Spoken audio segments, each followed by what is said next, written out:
Hello students, आज हम आपके साथ यहाँ पे वर्बल का स्ट्रैटेजी डिस्कस करने वाले हैं एनमेट के एग्जाम्स के लिए। ठीक है, तो एनमेट वर्बल में आपको कैसे प्रिपेयर करना है, हम लोगों ने लास्ट टाइम क्वांट के लिए जो प्रॉपर स्ट्रैटेजी था अचीवर्स का, वो हमने डिस्कस किया था।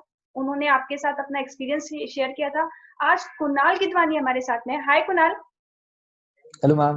हाँ, तो आज हम कुणाल से पूछने वाले हैं कि उन्होंने एनमेट के लिए कैसे प्रिपेयर किया था, और आप अभी थोड़ी देर में समझ जाओगे कि मैं कुणाल से क्यों पूछ रही हूँ, मैंने कुणाल को ही क्यों इनवाइट किया। ठीक है, बिकॉज अगर मैं कुणाल के इंट्रोडक्शन की बात करूँ तो कुणाल अभी SCMHRD में स्टडी कर रहे हैं, 1921 batch, and he secured 98.57 percentile in CAT 2018।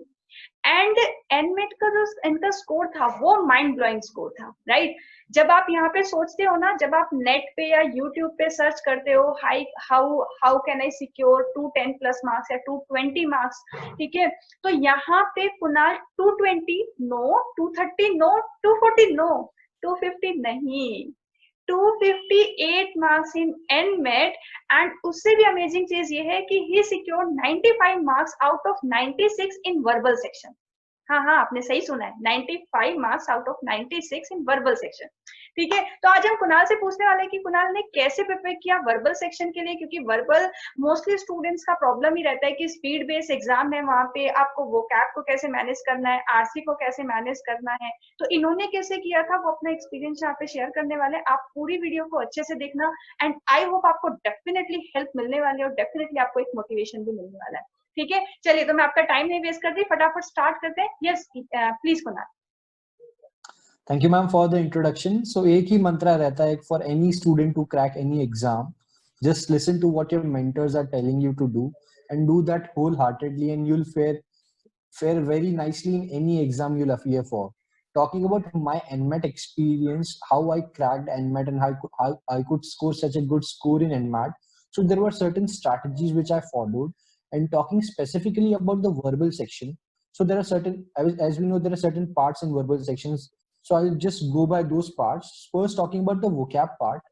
So what I did was I started preparing from vocab since the beginning, because I realized that vocab plays a very important role in different places, not just in RC where we need to get a good understanding of the passage, but also in descriptive writing in multiple competitive exams like MyCat. So good vocabulary will take you a very will be very helpful for you in any part in at any point of your at any point. So I thought of preparing very nicely for the vocab section.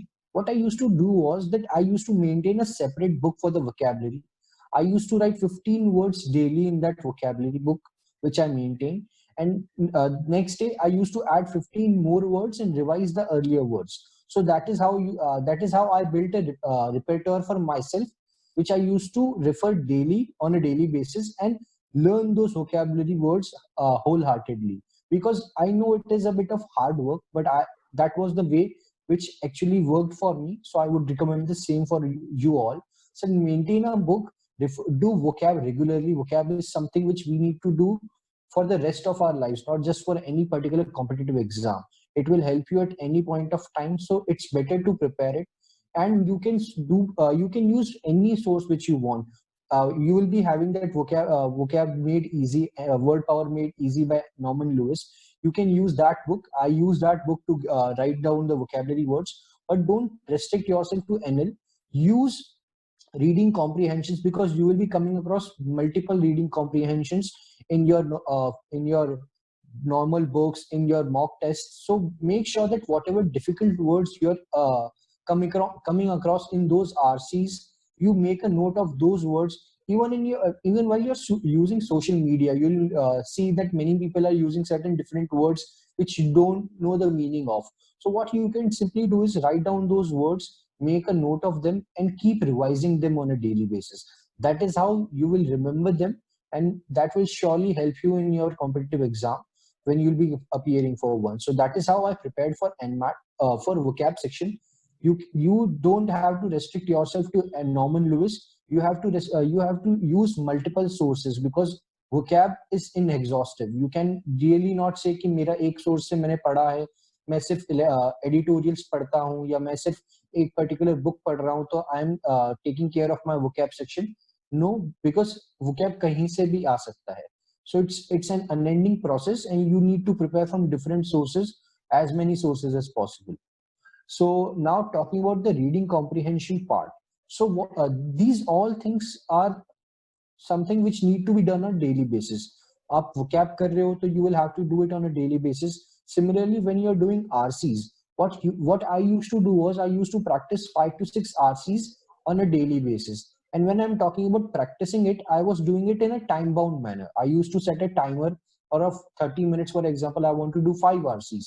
So I set a time. I used to set a timer of 30 minutes. That is 6 minutes per RC. So even if I was not able to solve those 5 RCs in 30 minutes, अगर मेरा एक बच भी जाता था तो what I used to do was कि वो जो मेरा एक आरसी बच गया उसको भी मैं टाइम बाउंड में ही करता था, उसको भी मैं 6 मिनट्स में ही सॉल्व करने का ट्राई करता था. तो this help me increase my speed, because first thing you need to work on in RC is your speed. अगर आपका स्पीड अच्छा होगा, because NMAT is a speed based exam, you will have to work upon your speed. So that is how you can increase your speed, not just in vocab, not just in verbal section, but for DI as well, for quant as well. Time bound practice is the key to solve any competitive exam. So आप time bound manner में करिए उसको, and do it on a regular basis. 5 to 6 RCs will help you a lot. So the second part of doing and completing an RC successfully is the understanding of it. So that gets covered in the vocab part. जब आप multiple RCs practice करते हो, आप सारे words उसमें सब आप लिख रहे हो, आप समझ पा रहे हो, तो ultimately your understanding of the passage it is taken care of. If you have a good vocabulary, it's normal that you will understand the passage in a better way than a person who is not having a good vocabulary. We say that हमको जिस चाहिए होता है passage का, जिस समझना ज्यादा important है. But many times what happens is कि एक पर्टिकुलर क्वेश्चन पूछ लिया जाता है एक डिफिकल्ट वर्ड के बेसिस पे. तो अगर आपका उस क्वेश्चन का अंडरस्टैंडिंग अच्छा नहीं है, बिकॉज आपको वो वर्ड नहीं आता है, तो it will create trouble for you. So it's better कि अगर आपका वोकैबुलरी अच्छा है तो आपका अंडरस्टैंडिंग ऑटोमेटिकली अच्छा हो जाएगा. And two don't just restrict yourself to particular type of RCs कि सिर्फ साइकोलॉजी पे आएगा तो मैं ये तरह की आरसी करूंगा.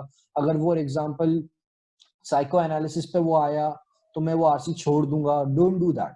Practice different type of RCs, अलग अलग थीम्स के आरसीज प्रैक्टिस करो, and you will get tons and tons of RCs in your modules only.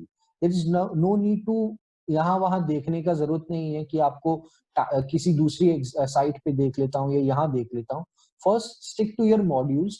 अगर वो ही खत्म नहीं होंगे तो आपको दूसरी जगह जाने का सेंस नहीं बनता है. सो मेक श्योर कि आप अपने मॉड्यूल्स के आरसी अच्छे तरीके से कंप्लीट कर रहे हो.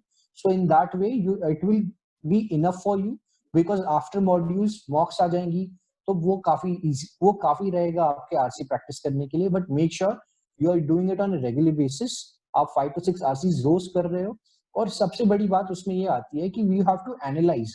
आप जब आरसी करोगे तो आपको क्या बोलते हैं, कुछ आपके आंसर्स राइट होंगे, कुछ आंसर्स रॉन्ग होंगे, बट आपको अगर एनालिसिस करना है तो don't do it just for the wrong ones, do it for the right ones as well.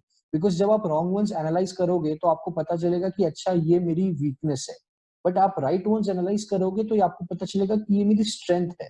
And it is necessary for you to understand both your strengths and weaknesses, not just your weakness. Because many times what happens is कि एक आप exam में बैठे हो, not just talking about NMAT, for example CAT. आपको जरूरी नहीं है कि एक पैसेज में अगर 6 क्वेश्चंस है तो आपको 6 के 6 ही अटेंड करने हैं उस वक्त. इट माइट बी पॉसिबल कि एक आंसर आपके फोटे वाला ना हो, वो एक आंसर सिटर, मतलब वो एक आंसर बनाया ही इसलिए गया हो ताकि वो रॉन्ग हो बच्चों का. सो आपको वो एनालाइज करना भी आना चाहिए, आइडेंटिफाई करना आना चाहिए कि ये क्वेश्चन जब आएगा तो मुझे ये छोड़ना है because this is a weakness जो मेरी नहीं सुधरी. और वो आपको तभी पता चलेगा जब आप प्रॉपर एनालिसिस करोगे. Though there is no negative marking in MAT, but दूसरी कॉम्पिटिटिव एग्जाम्स में होता है जहां पर आपको कहीं ना कहीं एक क्वेश्चन या 2 क्वेश्चन छोड़ने पड़ जाते हैं बिकॉज आपका प्रॉपर अंडरस्टैंडिंग नहीं आ रहा है और you are not confident with your answer. तो आपको वो कैसे आइडेंटिफाई करना है कि मुझे कौन सा क्वेश्चन छोड़ना है, वो आपको एनालिसिस से ही पता चलेगा. So make sure you are doing thorough analysis of your mocks, just not just the right answers or the wrong answers, but both. So that was about the reading comprehension part. Now coming to the parajumbles part. So how I used to do parajumbles was कि मैं समझता था कि parajumbles are just theta questions, like they used to come in CAT. So make sure कि आप parajumbles सिर्फ उसी तरीके से कर रहे हो. Do not even think कि आपको options दिए हुए हैं. ऐसा समझो कि आपको एक question के अंदर options ही नहीं दिए हुए parajumbles के. Make sense out of it yourself. Do it कि कोई हमारे पास कोई ऑप्शन नहीं है, आपको पूरा 1 2 3 4 जितने भी सेंटेंसेस है, 5 सेंटेंसेस है, एनमेट में 5 आते हैं जनरली. सो आपको 5 सेंटेंसेस खुद से सेंस बनाओ और उस तरीके से प्रैक्टिस करोगे तो it will help you build a good understanding and it will also increase your speed. तो जब आप एग्जाम में ऑप्शंस के थ्रू ऑप्शंस यूज करोगे तो आप फास्ट कर पाओगे उन पैराजम्बल्स को. इफ यू अगर आप स्टार्टिंग से सिर्फ ऑप्शंस ही यूज करोगे तो उसमें प्रॉब्लम आ जाएगा. बट आप जब ऑप्शंस और खुद से दोनों से प्रैक्टिस करोगे तो अल्टीमेटली आपके पैराजम्बल्स राइट होने के चांसेस बढ़ जाते हैं. So that is how I used to work on parajumbles. And now talking lastly about the grammar part. So my grammar was not that bad. I was okay because मैं एक अच्छे school में पढ़ा हुआ. I used to practice it on a regular basis. So my grammar was not a big problem. But अगर जिसको grammar नहीं आती है, जिसकी ग्रामर थोड़ी वीक है, so it can give you nightmares. So you need to work very hard on the grammatical part because वहां पर सारा nitty-gritties का सीन आ जाता है. बिकॉज छोटी छोटी गलतियां वहां पर मार्क्स काट जाती है. when you need to identify कि कौन से पार्ट में मिस्टेक हुआ है या आपको कोई एक सेंटेंस बनाना है, whatever it is, तो वहां पर छोटी छोटी बातें बहुत इंपॉर्टेंट रोल प्ले करती हैं. And hence grammar is a very typical part. So what I used to do for my grammar was कि I had made a separate notebook for grammar as well. मैं वहां पर हर एक चैप्टर के rules लिख देता था और अगर मैंने कोई भी एक पर्टिकुलर रूल लिखा है तो उस रूल को फॉलो करता हुआ मैं उसके साथ एक एग्जाम्पल भी लिख लेता था. तो that way when I used to refer it, मेरे को वो एग्जाम्पल पढ़ के समझ में आ जाता था कि अच्छा ये रूल ये बोलना चाहता है. So that way I used to practice grammar. And again for grammar as well, आपको हर एक part, vocab, RC, parajumbles, grammar, you will have to do it on a regular basis because ultimately वो जब आप exam में बैठोगे आपको ये सब चीजें साथ में ही करनी है. तो आप शुरू से ही आदत डालो कि जब भी आप रोज प्रैक्टिस कर रहे हो तो आप ये सब चीजों का साथ में प्रैक्टिस करो ताकि आप जब साथ में एग्जाम में लिखोगे तो वो आपके लिए इजी हो जाएगा. सो मेक श्योर कि you are doing every part of every section, not just vocab और वर्बल, बट फॉर डीआई और फॉर क्वांट एज वेल आप एवरी सेक्शन रोज प्रैक्टिस करो. एंड फॉर आर्स, जैसे मैंने बोला, वोकैब में you can write 15 to 20 words on a regular basis. हर रोज नए 15-20 वर्ड्स अपनी वोकैबुलरी में ऐड करो. पुराने वालों को रिवाइज करो बिकॉज आप अगर रिवाइज नहीं करोगे, if you will give a break of for example 10 days 15 days, तो वो पूरा वॉश आउट हो जाएगा and your effort will go in vain. So it's better to revise on a regular basis. Similarly for RCs, practice 5 to 6 RCs on a regular basis but in a time bound manner. कोई RC छूट भी रहा है तो उसको time bound manner में ही करो. वो आरसी को भी 6 मिनट देकर, 7 मिनट देकर, whatever time limit you are setting for yourself, उस टाइम लिमिट में ही करो. Because first you have to achieve speed and second you have to achieve accuracy as well. और accuracy के लिए जितना ज्यादा प्रैक्टिस करोगे उससे उतनी ज्यादा अंडरस्टैंडिंग डेवलप होगी. जितना आपका पावरफुल वोकैबुलरी होगा उतना इजीली आप पैसेज समझ पाओगे. And very another thing I would specifically talk in RC is कि many times we tend to avoid certain words. हम जब जल्दी जल्दी पढ़ते हैं तो हम एक छोटा सा वर्ड, एक एग्जांपल दूंगा, नॉट, हम नॉट जैसा वर्ड अवॉइड कर देते हैं और एक नॉट जैसा word changes the entire meaning. So this has actually happened with me a lot of times that whenever I was reading a particular question, मैं स्पीड में करने के चक्कर में मैं एक वो वर्ड नॉट वाला नजरअंदाज कर देता था जिसकी वजह से पूरा क्वेश्चन ही चेंज हो गया था. सो मेक श्योर कि आप ये छोटे छोटे वर्ड्स जो इंपॉर्टेंट है इनको अवॉइड नहीं कर रहे हो और स्पीड के चक्कर में अपनी एक्यूरेसी कॉम्प्रोमाइज नहीं कर रहे हो. Because when I appeared for CAT in 2017 I had the speed but मेरा एक्यूरेसी थोड़ा इशू था and hence I had to reappear for all the competitive exams in 2018. So make sure कि आप speed पे भी काम कर रहे हो and make sure कि आप accuracy पे भी काम कर रहे हो. Then talking about parajumbles, make sure कि आप बिना options के use कर रहे हो. ऐसा समझो कि option सिर्फ mocks और final exam में ही है. आपको normal practice के time पे options available ही नहीं है. And grammar, आप rules एक notebook में लिख लो जिसको आप रोज रेफर कर सको. उसके एग्जाम्पल्स के साथ, और रोज ग्रामर के क्वेश्चन सॉल्व करो. So that is all I would say कि आप अगर ये सब करते हो तो आई डेफिनेटली फील कि आप verbal section not just in NMAT but in CAT as well और एनी अदर एग्जाम आप अच्छा ही करोगे. So practice is the key. There is nothing beyond that. कोई ऐसा मैंने कोई ऐसी कोई चीज नहीं की इसके अलावा जिससे कुछ जादू हो गया. All I did was practice. I practice very hard. And as I said कि एक और बात ये है कि it's easy to score 90 percentile, it's easy to score 92 percentile. Trust me, आप वो वहां पर इजीली पहुंच जाओगे. बट जो डिफिकल्ट पार्ट है वो उसके बाद का पार्ट है, when you want to reach 98 percentile, 99 percentile. और उसके लिए analysis plays a very important role. You need to realize कि आपकी मिस्टेक्स क्या हुई हैं. I remember a very important quote जो हमारे फैकल्टी मेंटर्स कहा करते थे कि इट्स good to make mistakes, make as many mistakes as possible, but make sure कि you are not making the same mistakes over and over. आप ये देखो कि आपको नए मिस्टेक्स करने हैं. आज मैं जो एक मिस्टेक कर लिया, make a note of that mistake also कि यार मैंने ये गलती इस वक्त की थी. तो आप कभी दूसरे मॉक में अपीयर कर रहे हो तो वो पढ़ के जाओ कि अच्छा ये मेरी मिस्टेक नोटबुक में मैं ये मिस्टेक्स कर चुका हूँ. तो now when I want to appear for mock this time, I will make a new mistake. I won't make the same mistake again. So that is how your thought should be कि मुझे नई गलतियां रोज करनी है, ताकि आप ये गलतियां एक्चुअल एग्जाम आते आते सारी गलतियां एग्जॉस्ट हो जाए, और आप जब एग्जाम में अपीयर करोगे तो you will definitely crack it. So that is how I went with my preparation.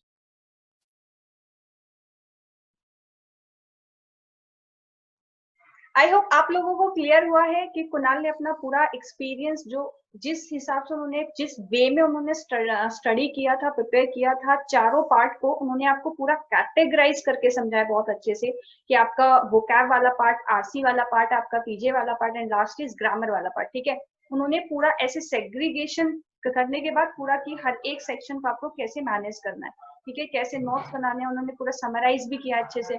ठीक है, तो आई होप आपको ये बहुत हेल्प करने वाला है. आप इस वीडियो को देखने के बाद में एक बार, मैं सीरियसली बोल रही हूँ कि 10 to 15 डेज आप इस वे में एक बार फॉलो करके देखो. ठीक है, और आपको डेफिनेटली कुछ ना कुछ इम्प्रूवमेंट आपको पक्का पक्का आपको देखने को मिलने वाला है अपने मॉक में. ठीक है, तो हम लोग नेक्स्ट, ऐसा नहीं है कि मैंने कुणाल के साथ आज आप लोगों के सामने मैं कुणाल को लेके आई तो नेक्स्ट टाइम हम कुणाल से बात नहीं करने वाले. हम नेक्स्ट टाइम कुणाल से एनमेट के इंटरव्यू एक्सपीरियंस के लिए बात करने वाले, उनका इंटरव्यू कैसे गया था. ठीक है, तब तक आप लोग अपने स्कोर वाले पार्ट पे अच्छे से काम कीजिएगा. ठीक है, तो thank you Kunal, thank you, आपने अपना टाइम दिया. ठीक है, आपकी इंटर्नशिप चालू है, आपका कॉलेज स्टार्ट हो चुका है, उसके बीच में अपने स्टूडेंट्स के लिए टाइम निकाला. It's very very great help. Thank you so much. तो आई होप आप नेक्स्ट टाइम भी आओगे हमारे साथ में अपने एडमिट के इंटरव्यू के लिए, कि कैसा एक्सपीरियंस रहा था आपका, ताकि स्टूडेंट्स को काफी हेल्प मिल सके. Definitely ma'am, thank you. The pleasure is all mine. Thank you so much. Thank you Kunal, thank you.